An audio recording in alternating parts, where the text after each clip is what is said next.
Zoomer Radio, AM 740, downtown Toronto, FM 96.7, down by the Henry Moore. One of the great songs about one of the greatest cities in the world, Toronto. The mayor of the city of Toronto, John Tory, is in with the Happy Gang this morning. Thanks for doing this. Pleasure. You know, a lot of people, Neil and Jane, they when they'd hear a song that talks about the Henry Moore, they wouldn't even know what that's about.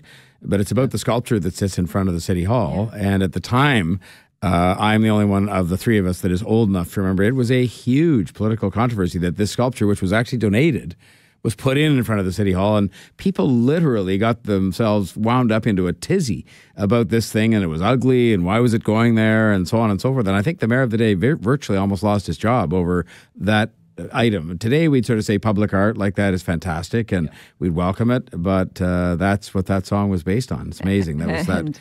By comparison, the Toronto sign has been a huge hit. Isn't it funny, eh? And it's something, I just heard some people walking through the square as I was walking across the square last night to go to a Diwali thing, and I heard them talking about it, and somebody was telling the person they were walking with, who's obviously not from Toronto, where the sign came from. And they said, oh, well, it was temporary, put in for the Pan Am Games, and it was. It only cost like $119,000, and it wasn't meant to last, but it was such a huge hit. And now I watch out my window at my office, and there are people sort of climbing all over it and posing in it and posing beside it all day, every day. Right. And we're now having to get one that's permanent, which is going to cost more to make it, you know, withstand the elements. But yeah, and it's funny, put a sculpture in by a highly reputed, you know, sculptor, Henry Moore, and it's a huge controversy. Put in a sign that just spells out the word Toronto, and we use it now. You heard on your own news that we lit the sign for the Somali bombing the other night, and we use it all the time for sad and happy occasions like that, and it really has become, you know, kind of one of the places where we can kind of, you know, put forward the emotions of the city about happy and sad things. Well, that's exactly right. I mean, that day earlier, a couple of hours before, it came out that the Eiffel Tower was to be lit up in solidarity with Somalia. Then I saw your tweet that we were doing with the Toronto sign. So it is becoming not as iconic as the Eiffel Tower, but it's certainly it's our icon. But to your point, it's also shown on the news around the world when they show, oftentimes in places outside Canada, they will show the Toronto sign because it is one of those landmarks that can be changed colors to honor a given occasion. So they do show it, and talk about great branding for the city to have it shown on the news in New York or in, you know, someplace or other. And so it just goes to show you. I mean, it was sort of a bargain basement price for something that is now a huge hit, and we could never take it away. Now, not that you'd want to, but you never could. The thing that's got everybody's attention, I guess, down at City Hall today, by the way, we're talking to the mayor of the city of Toronto, John Tory, who's kind enough to hang out with the Happy Gang until 7:30 this morning. Bike lanes. Yeah, I mean, look, this is a 21st century city, and we have to take account of the fact that people need to find different ways to get around because the old ways aren't working. So we have to try things like this. And the bike lanes on Bloor Street, you know, were measured the most of anything we've ever done. We're using new technology too. So, for example, the technology that took account of the bikes that were going along the bike lanes also took video at the same time. It's a Canadian technology that's quite brand new, but it was used so that when we say to people there was increased bike traffic and it was safer and so on, this is not based on a guy with a clipboard and a pen. Right. It's based on the most advanced technology, counting. Same with the measurement of the traffic. We now have installed, in preparation for the changes that will take place around here on King Street, we've now installed Bluetooth technology on all the major downtown streets, Queen, King, Adelaide, Richmond, so that we'll now be able to, on an ongoing basis, every day, measure the speed of the traffic using the latest technology. And this is the way it is now, and these things are not done on a whim or based on, you know, sort of somebody feeling good about it. It's based on measurement, but we have to make more room with no additional real estate. You know, there is no real estate on Bloor Street to say, well, let's just expand, you know, bike lanes and not affect lanes of traffic or vice versa. And so you have to share the roads now and the public spaces including with people who walk. There's a need in our city, especially down here in the sort of Liberty Village area, to have wider sidewalks. Why?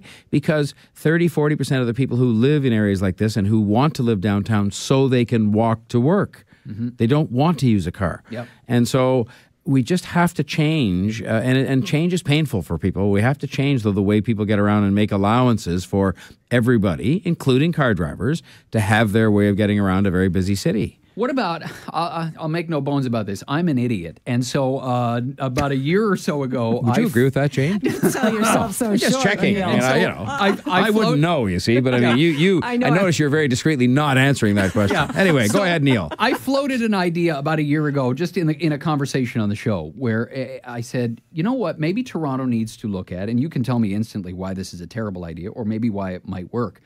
Is Toronto a city that needs to look at the same kind of thing that you see at Times Square in New York, where let's say we take, I don't know, let's take Adelaide or Richmond or something, close it off to cars and turn it into a bicycles and But Neil, that's what street. we're doing on King Street, a little bit different because we have bike lanes on Adelaide and Richmond downtown now, so we don't need to put them on King. But what we're doing on King in 1 month, and again, it's a pilot project, but it's going to be a significant change.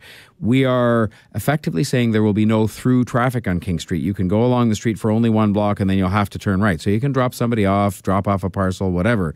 And the whole idea there are 65,000 people, mainly in places like Liberty Village here, who use the streetcar to get downtown. And those streetcars are being blocked by cars. The cars are being blocked by streetcars. The whole street just isn't working. So we're saying, fine, the preeminence is going to be given now to the streetcars because they're moving 65,000 people. And it's going to be change, and we'll have to see if it works. But in the end, we've got to try something like this because, and it's similar in terms of the sort of scale of change that it brings about on King Street to closing traffic around Times Square. There are people who suggest we should have streets we close here and open them up just to pedestrians. And, we're taking these things in a measured, balanced, studied kind of way.